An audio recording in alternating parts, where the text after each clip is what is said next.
Welcome, listeners. Thank you. Today's program, we get to go outdoors with Julie Gabrielson, our Nevada Department of Wildlife Conservation educator. And Julie, here we are. It is wrapping up the month of March, and we are full speed ahead. And it is a beautiful March that we've had, isn't it? It has been crazy. Wild, with these highs in the 70s and 80s. And I'm sure you'll talk about that impact on all kinds of things like fishing and getting outdoors and wildlife. And it's, I'm sure we're not done with winter because that's kind of what Elko County does to us. It's true. I keep thinking, plants? No plants. Yeah. Not until Memorial Day. You got to wait till after Memorial Day. Yep. Don't give in. Don't think that it's here to stay because it's not. No. So we've got a lot coming up. We've got the 2026 Save Cummins Lake Pike Out. That's going to be a day of big fishing with big prizes on May 9th. And that's actually going to be down at Cummins Lake in Ely. We're calling on all of our local anglers, regionally, locally, however you want to come in to fish. You're actually going to be our volunteer fishermen, and it's going to help remove as many of the northern pike from Cummins Lake as we possibly can. Northern pike are aquatic invasive species, and they were illegally planted in Cummins Lake, and they do negatively impact the fishery. And we get some folks that are like, hey, leave it, but it really does negatively impact it. It's just not a big enough water to support them, as well as the other species that are in there. And so it is a negative aspect to Cummins Lake. There are some very large ones in there. We do some surveys throughout a couple times a year out there, and there are some really big pike in there. There's also a bunch of little ones. So come on out and help us get as many of them out of there as you can. Anglers will be participating in different age group categories, first, second, and third place prizes. Biggest pike caught and most pike caught are the two categories, divided by age groups, obviously. Age group categories are going to be 5 to 9 years old, 10 to 15 years old, and then 16 and over. All participants do need to register to be eligible for the prizes in all those categories. Entry is limited for each group, and so make sure that you register as soon as possible. Registration is free. It is a free event for you to come down and participate in. We just need you to register for it. So you can go to NDOW.org and look at the calendar, and you can find the link for registration there. If you have questions, whether it be finding the link or more questions about the event itself, you can call Nicole Hamlin at 775-777-2388. And keep in mind, this is over Mother's Day weekend. So for either way, moms get into this, but at the same time, if moms need a weekend off, then you take the kiddos. Yeah, but go away, go fishing and be a volunteer and help us out. Yep. Yeah, what a great time. Yep. So I'm glad that this event is as popular as it is, and it's really well organized too. So it is, and we had to cancel it twice because of weather. We really focus heavily on safety. And so when we've got thunderstorms, lightning storms, and heavy winds, we really try to avoid keeping, or having people out on the water in an event like this. So we did have to cancel it twice, but we're shooting for it again on May 9th. All right. Thanks, Julie. And then another opportunity for families and volunteers to get together. I know, we like our volunteers. Yeah, you do. Eastern Region Volunteer Guzzler Build is back for another year. We've been doing this for quite a few years now. Last year, we had about 60 volunteers and staff out on our build, and it was a great weekend. It really was beautiful. We had a good time. This year's project is the 12-mile elk guzzler, and it's just outside of Montello. And that's going to happen on the weekend of June 27th. This is a rebuild due to the guzzler being destroyed during a wildfire. So it is a family-friendly project. We can find a job for everyone that you want to bring with you. A big shout out to Elko Bighorns Unlimited and the Mule Deer Foundation for partnering with us to help make it happen. Again, call Nicole Hamlin for more information on that, 775-777-2388. We'd love to have you come out and help. All right, that was the weekend of June 27th on that one. So hopefully you've got your phone out and you're putting these dates in your calendar. But you do want to get registered in advance, so don't put that off. Yeah, let us know because we do feed you. We feed you Friday night, and then we feed you Saturday morning, and actually all day Saturday, and even Sunday morning before you head out. So it's a camping event. You can choose to come just for the day and make it a day trip if you want as well. But we make it a good time for you out there. Nice. We have a good time. Great way to meet other volunteers and to give back to that beautiful landscape. So We know it is spring break and all that stuff, and kids are just itching to get outdoors. It is, and it's funny because it seems like just yesterday that we started 2 weeks early this year. I know. Wasn't that wild? It is. And now we're already at spring break. So school programming like Know Your Nevada, owl pellet dissections, skins and skull presentations, those are all in full swing. Nicole St. John, she keeps really busy with all of the school programming. But there's still room for a few more late spring programs if you're interested. So you can give her a call at 775-777-2391. She's also got Wild Week coming up. That's actually going to start next Monday, March 30th. And it runs all week long through April 3rd. We partner with Nevada Outdoor School, Northeastern Nevada Museum, the Elko Library. It's for ages 8 and up. And there's still plenty of room. So get registered. And some of the things that your kids will get to participate in is like adventure packed with animal superpowers is how she explains it. Hands-on science and outdoor discovery. Explore animal adaptations with Nevada Outdoor School. You'll become a wildlife biologist with us at the Department of Wildlife. You'll take a safari at the Northeastern Nevada Museum. Track mystery animals with Elko Library, and you get to level up your outdoor skills with a youth-only hunter education class, finalizing that up on Friday the 3rd. So the actual locations for each day will vary. But the activities do run from 9 a.m. to noon each day.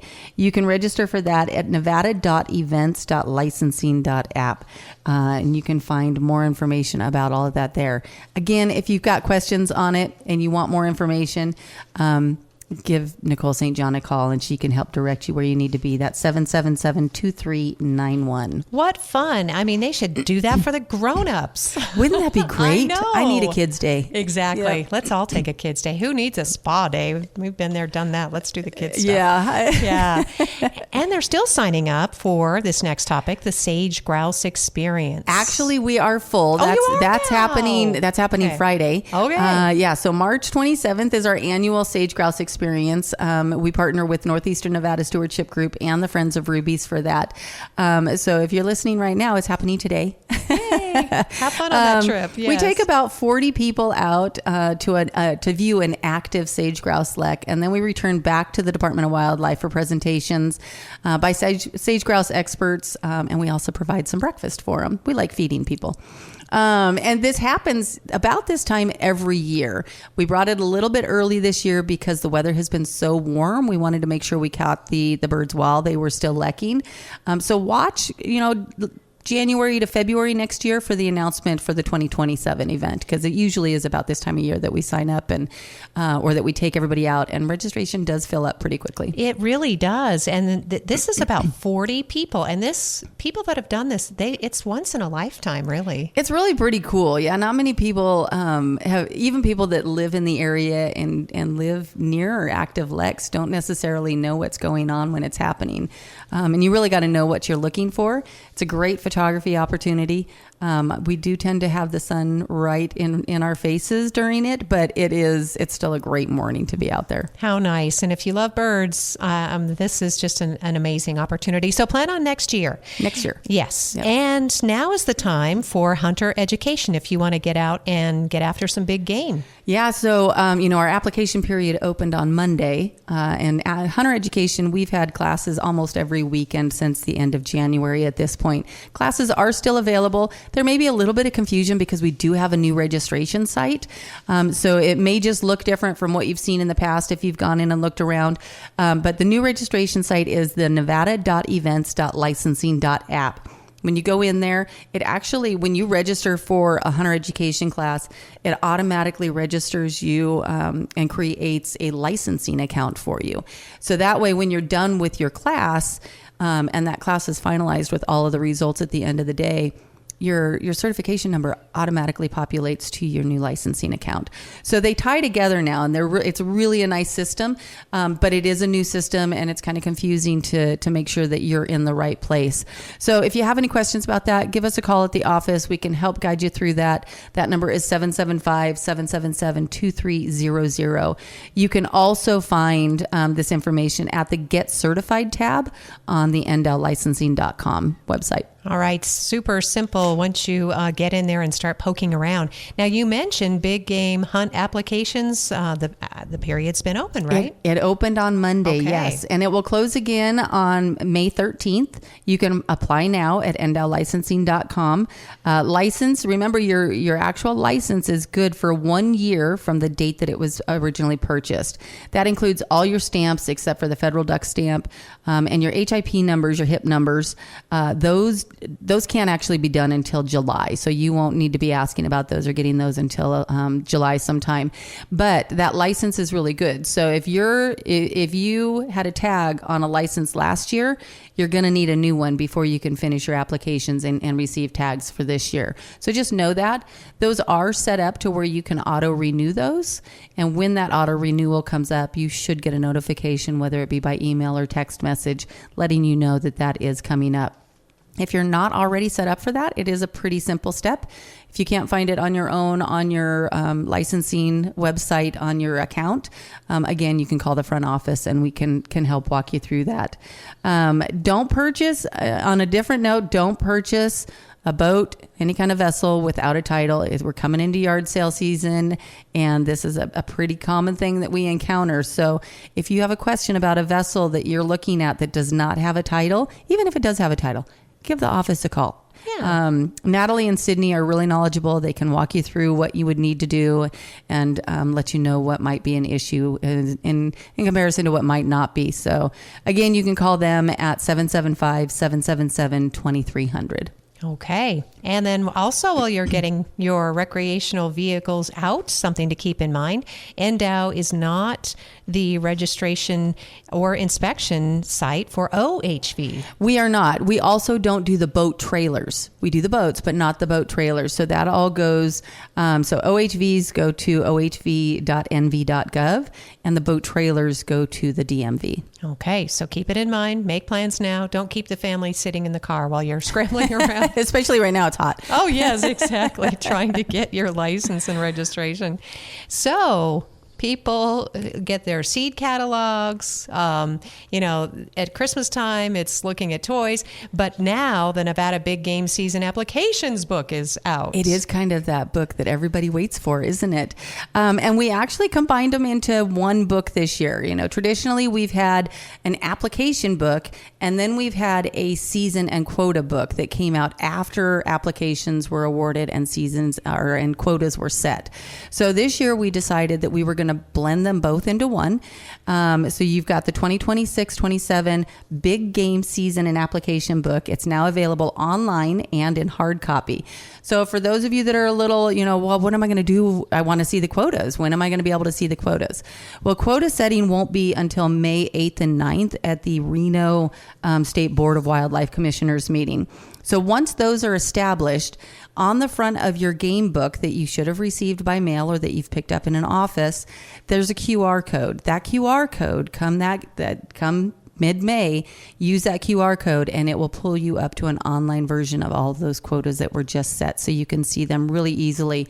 It's a big cost saver for us by taking it down to just one book, but it also allows that quota information to go out even quicker by going through that QR code. Well, and obviously this is the time of year, the season. As you mentioned, that May 8th, 9th meeting in Reno, we touched on it during your last visit here, Julie, but how are the herds looking, with the kind of winter conditions we have? The biologists have been pretty positive about it. They said the midwinter has led to above average recruitment rates for the big game species. They said the elk flights are they're pretty much wrapping up and they're pretty favorable results at this point.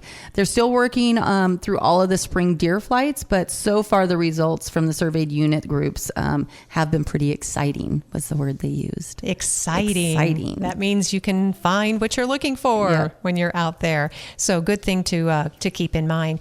And then as always, we just want to remind that law enforcement is out to keep people safe, the wardens, right? We want people to be be out there and having a good time. But we have to remember there's some rules and there's some things that we got to pay attention to when we're out there. So remember where, traditionally this is the time of year that people are out shed hunting. Well, several years ago, we did close shed hunting from January 1st to April 30th in Elko, Eureka, Lander, Lincoln, Nye, and White Pine counties. So remember, those are closed counties for public land for shed hunting.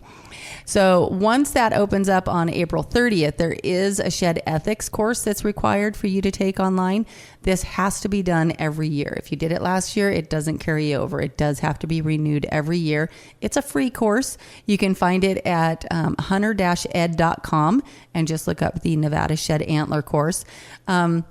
This will allow you to be out there for that first couple of months without any issues.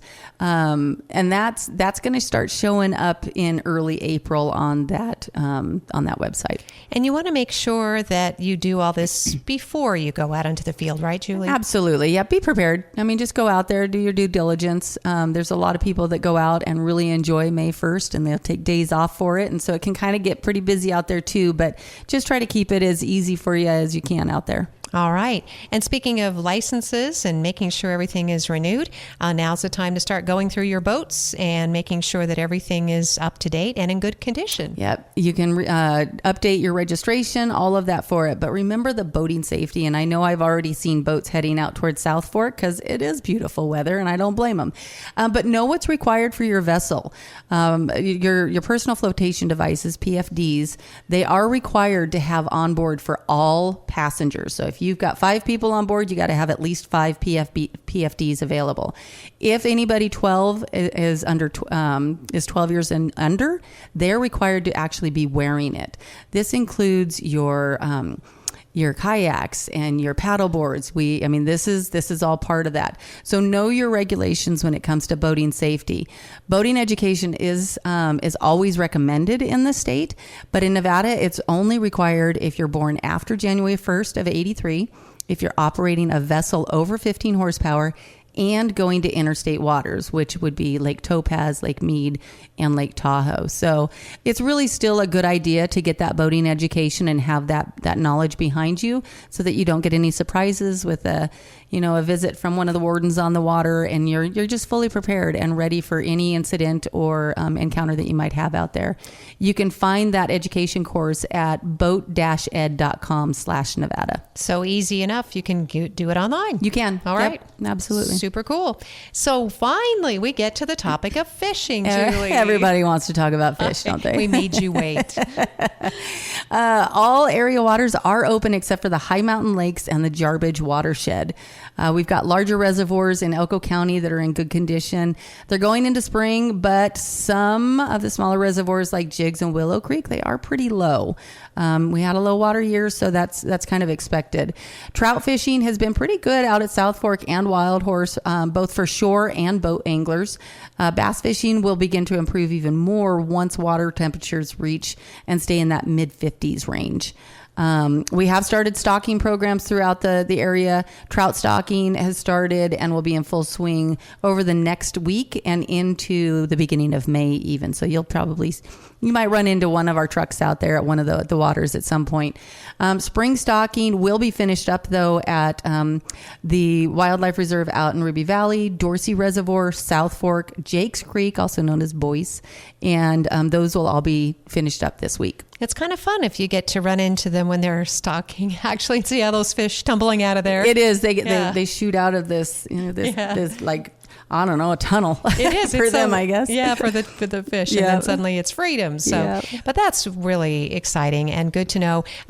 We should put in a plug for our fisheries where these fish are actually grown and hatched, right? We do it locally. We do. Well, yeah, and we've got some great fisheries out here. We really do. Yeah. And we've got to accredit that to a lot of different factors, but we've got some great fisheries out here. So thank you to those of you who care about the fish and make sure that they continue. So, and now we get to talk something about birds and fish. I know. I love the birds. Yeah. We're continuing to work with the Audubon to help resurvey the migratory shore birds. And those are sites across the Intermountain Western U.S., and that's all through April. We're in our 5th year of those surveys, and those results are actually compared to surveys from 30 years ago. And it's to assess the changes in the habitat, the distribution, and the abundance of our shorebirds. If you have any interest in helping with something like that, you can get a hold of the Bristlecone Audubon Society, and you should be able to find them on Facebook. Oh, yeah. Lois Ports and her gang.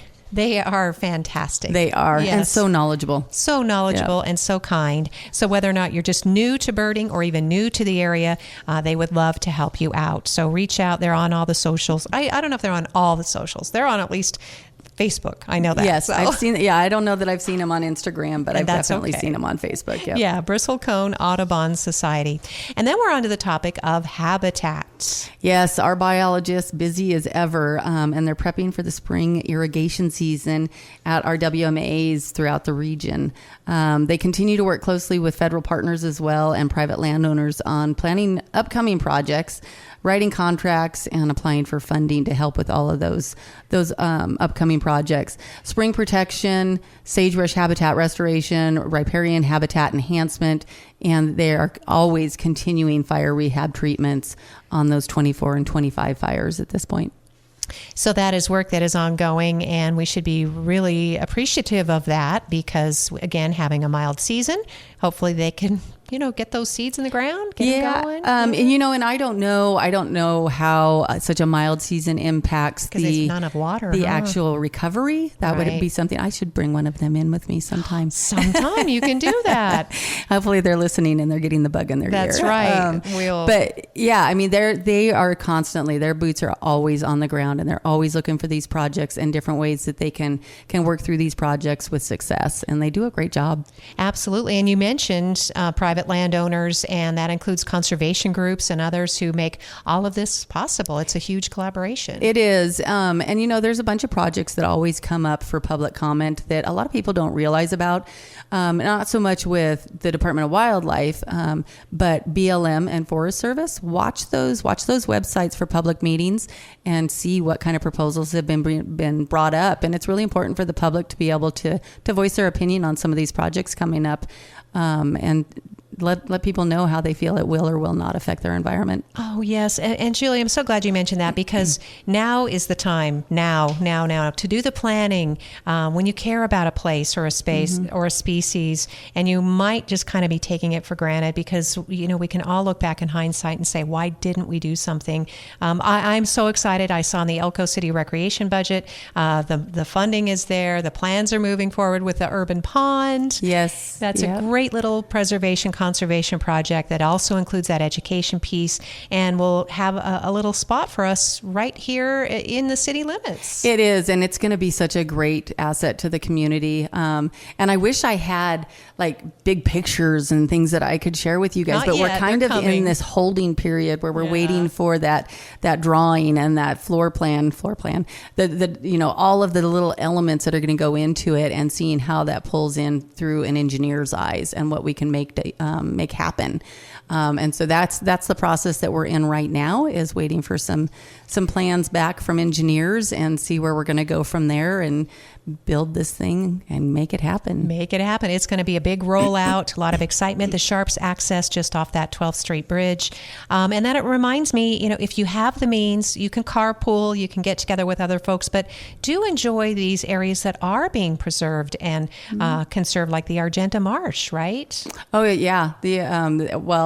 It's such a great area out there, and this might be a really cool time to go out there too with the migration happening. Exactly. I've been told that there's been so many birds out there at times that you can't hear yourself think because it's so loud with all the birds that are hanging out there. So that Argenta WMA is really a really cool asset and a neat thing to see with all that migrating going through there. We learned so much from the wildlife and the animals, the species. I was just walking in my neighborhood and fortunate to live in the tree streets, Julie, and I thought, there's a strange sensation. What is that? I looked up, and there were all of the buzzards returning for the spring. It's that time. Right on time. But I was a little concerned that they were all right above me. Oh, no. They were just looking for their favorite roost, their favorite trees, because they come back every year, same time. Yeah, March is that time of year for them, so that they start coming back in. Pretty spectacular. So if you're interested in any of these topics, please know, and you can safely hand your mobile device to your kids if you want them to watch something in the car while you're waiting in the grocery store. If you go to the YouTube channel that NDOW has, you have so many cool videos. We really do. And I mean, they're anywhere from, 30-second videos to 10, 15-minute videos to full hour-long webinars. So depending on what it is that you think you might want to entertain with yourself with, or your kids, there's really a lot on there that you can really just spend some time on and kill a lot of time with. Exactly. Yeah. Learning about pica or fish. Yeah, we've got fish dissections on there. The big mountain goat augmentation that we did in late 24. There's a pretty nice long video on that on there. We've got, the webinars that teach you about antlers, and we've got webinars that teach you about different wildlife and different species. There's a lot on there. And then there's some shorter ones that teach you how to tie a fly and certain flies. Or how to cast a rod. There's so much on there. Yeah. So many different topics. And so many passionate people who will instruct you. It's not all the same person either. Correct. So it's so cool. And just a reminder, if you're going up Lamoille Canyon, those little goats the babies are skittering across the highway, aren't they? The sheep. The sheep, yes, not goats. Yes. Yeah. Goats are high, right? Yeah, the goats are a little bit higher.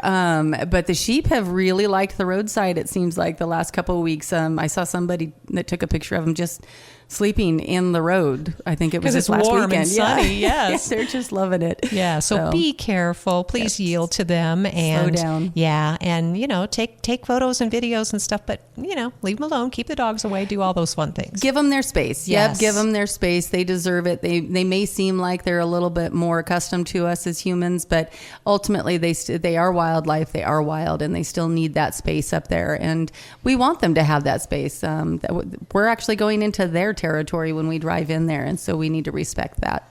And if you have any questions, as always, about anything we've talked about, visit NDOW.org. Reach out to Julie or any of the Nicoles or anybody on staff. Yeah, you can give us a call at 775-777-2300.